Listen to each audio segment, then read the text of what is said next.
ಎಂಟು ಪತ್ರವನ್ನ ರಾಜ್ಯ ಸರ್ಕಾರಕ್ಕೆ ಕೊಟ್ಟಿದೆ, ನಾಲ್ಕಾಣಿ ಕೊಡ್ತಿದ್ದೀರಾ?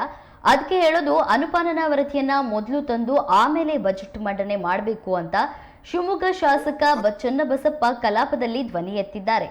ಅಜಗಜಾಂತರ ವ್ಯತ್ಯಾಸ ಇದೆ ಸರ್. ಅನುಪಾಲನಾ ವರದಿ ಮಾಡುವಾಗ 50% ಬಿಡುಗಡೆ ಮಾಡ್ತೀವಿ, ಬಜೆಟ್ ಮಂಡನೆ ಮಾಡಬೇಕಾದ್ರೆ ಭಯಂಕರ ಗಾತ್ರದ ಬಜೆಟ್ ಮಂಡನೆ ಮಾಡ್ತೀವಿ. ಅದಕ್ಕೆ ಹೇಳೋದು ಅನುಪಾಲನಾ ವರದಿ ಮುಂದಿಟ್ಕೊಂಡು ಕಾರ್ಯವನ್ನ ಮಾಡಬೇಕು ಎಂದು ಬಜೆಟ್ ಕಲಾಪದಲ್ಲಿ ಎಸ್ಎನ್ ಚನ್ನಬಸಪ್ಪ ಅಸಮಾಧಾನ ಹೊರಹಾಕಿದ್ದಾರೆ. 2026ರಂದು 5 ಬಾರಿ ಪತ್ರ ಬರೆದಿದೆ, 48 ಕೋಟಿ ಬಿಡುಗಡೆ ಮಾಡಿ ಅಂತ. ಯುಸಿ ಕೊಟ್ಟಿರೋದು ಇದು ಮೊದಲನೇದು. ಎರಡನೇದು 9/7/2024, 2/1/2025, 7/5/2025, 26/2025, 19/8/2025, 18/9/2025, 13/11/2025, 17/1/2026 8 ಪತ್ರ ಕೊಟ್ಟಿದೆ ಸರ್ಕಾರಕ್ಕೆ, ರಾಜ್ಯ ಸರ್ಕಾರಕ್ಕೆ. ನಾಲ್ಕಣೆ ಕೊಡ್ತಿದ್ದೀರಾ? ಎಷ್ಟು ವರ್ಷದಿದ್ದು? ಅದಕ್ಕೆ ಹೇಳಿದೆ, ಈ ಅನುಪಾಲನಾ ವರದಿಯನ್ನ ಮೊದಲು ತಂದ್ಬಿಡ್ಬೇಕು, ಆಮೇಲೆ ಬಜೆಟ್ ಅನ್ನು ಮಂಡನೆ ಮಾಡಬೇಕು ಅಂತ. ಅಜಗಜಾಂತರವಾದಂತ ವ್ಯತ್ಯಾಸ ಸರ್. ಅನುಪಾಲನಾ ವರದಿಗಳಿಗೆ 50% ಬಿಡುಗಡೆ ಮಾಡ್ತೀವಿ, ಬಜೆಟ್ ಮಂಡನೆ ಮಾಡಬೇಕಾದ್ರೆ ಭಯಂಕರ ಗಾತ್ರದ ಬಜೆಟ್ ಮಂಡನೆ ಮಾಡ್ತೀವಿ.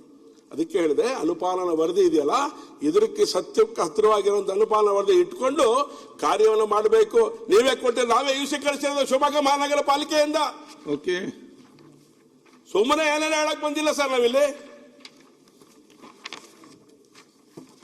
ಹೀಗೆ ಕೇಂದ್ರ ಸರ್ಕಾರ ಕೊಟ್ಟಿಲ್ಲ ಅಂತ ಹೇಳ್ತಿದ್ರಲ್ಲ, ಅದಕ್ಕೋಸ್ಕರ ದಾಖಲೆ ಕೊಟ್ಟಿದ್ದಾರೆ. ಯುಸಿ ಅಲ್ವಾ ಅದು? ಎಂತ ತಿರುಗಿಸ್ತಾರೆ ನೋಡಿ, ಅದು ಯುಸಿ ಅಲ್ವಾ? ಜೆ ಎಂಬುದು ಅಂತ ಹೇಳಕ್ ಪಂಚಾಯತ್ ಅಂತ ದಾಖಲೆ 15,000 ಕೋಟಿ ರೂಪಾಯಿ ನಾವು ನಿಮ್ದು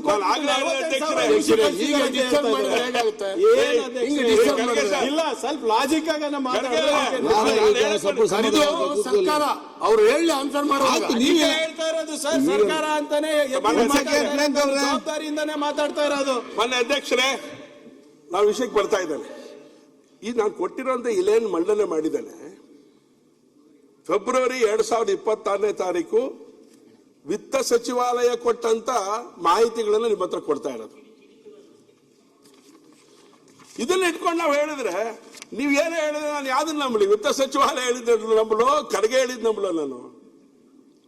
ಇದನ್ನ ಇಟ್ಕೊಂಡು ಯೋಚನೆ ಮಾಡೋಣ, ಪ್ರಾಮಾಣಿಕವಾಗಿ ಚರ್ಚೆ ಮಾಡೋಣ. ಏನ್ ಬಹಳ ಏನು ಮುಳುಗೋಗೋದಿಲ್ಲ, ದೇಶ ರಾಜ್ಯನೂ ಮುಳುಗೋಗೋದಿಲ್ಲ. ಮೊನ್ನೆ ಅಧ್ಯಕ್ಷರೇ, ಈ ತರ ಸಂಗತಿಗಳು ಉಲ್ಲೇಖ ಮಾಡಿದ್ದಾನೆ. ವಿತ್ತ ಸಚಿವಾಲಯ ಕೊಟ್ಟಿರುವಂತಹ ದಾಖಲಾತಿಗಳನ್ನು ಕೂಡ ಕೊಟ್ಟಿದ್ದೇನೆ. ತುಂಬಾ ಸಂಗತಿ ಇದೆ, ಆಮೇಲೆ ಕೊಡ್ತೇನೆ ನಾನು ನಿಮಗೆ. ಇಷ್ಟರ ಮಧ್ಯೆ ಏನಾಯ್ತು? ಬಹಳಷ್ಟು ಸಂಗತಿಗಳಿದೆ ಚರ್ಚೆ ಮಾಡುವಂಥದ್ದು. ಏನೂ ಕೊಡ್ಲಿಲ್ಲ ನಮಗೆ. ನಾನು ಮೊನ್ನೆ ಶಿವಮೊಗ್ಗದಲ್ಲಿ ಮಾತಾಡಬೇಕಾದ್ರೆ ಪತ್ರಕರ್ತರು ಒಂದು ಪ್ರಶ್ನೆ ಕೇಳಿದ್ರು ಸರ್. ಬಜೆಟ್ ಸಭೆಗೆ ಹೋಗ್ಬೇಕಾಗಿತ್ತು. ಹೋಗುವಂತ ಸಂದರ್ಭದಲ್ಲಿ ನೀವು ಏನ್ ನಿರೀಕ್ಷೆ ಮಾಡ್ತೀರಾ ಬಜೆಟ್ ಬಗ್ಗೆ ಅಂದ್ರು. ನಿರೀಕ್ಷೆ ಬಗ್ಗೆ ಏನ್ ಮಾಡೋಣ ನಾವು? ನಿರೀಕ್ಷೆ ಇಟ್ಕೊಂಡ್ರೆ ಬೇಸರ ಆಗತ್ತೆ. ಹಾಗಾಗಿ ಏನು ನಿರೀಕ್ಷೆ ಇಲ್ಲ ನನಗೆ ಅಂತ ಹೇಳಿದೆ. ನಿರೀಕ್ಷೆ ಇಲ್ದೇನೆ ನಮ್ಮ ಶಿವಮೊಗ್ಗ ಜಿಲ್ಲೆಗೆ ಒಂದು ನಾಲ್ಕಣೆ ಕೊಡ್ಲಿಲ್ಲ.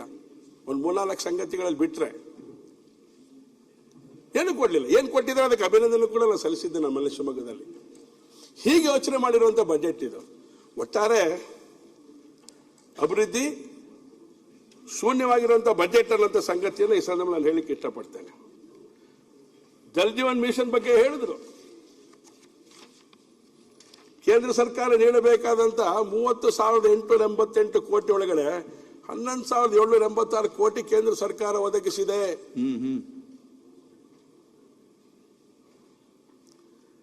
ಹಣ ಬಳಕೆ ಮಾಡಿದ ಬಗ್ಗೆ ವರದಿಯನ್ನು ಕೇಂದ್ರ ಸರ್ಕಾರಕ್ಕೆ ರಾಜ್ಯ ಸರ್ಕಾರ ನೀಡಿದ ತಕ್ಷಣ ಇನ್ನೊಂದು 19,102 ಕೋಟಿ ಬಿಡುಗಡೆ ಮಾಡ್ತೀವಿ ಅಂತ ಹೇಳಿದ್ದಾರೆ.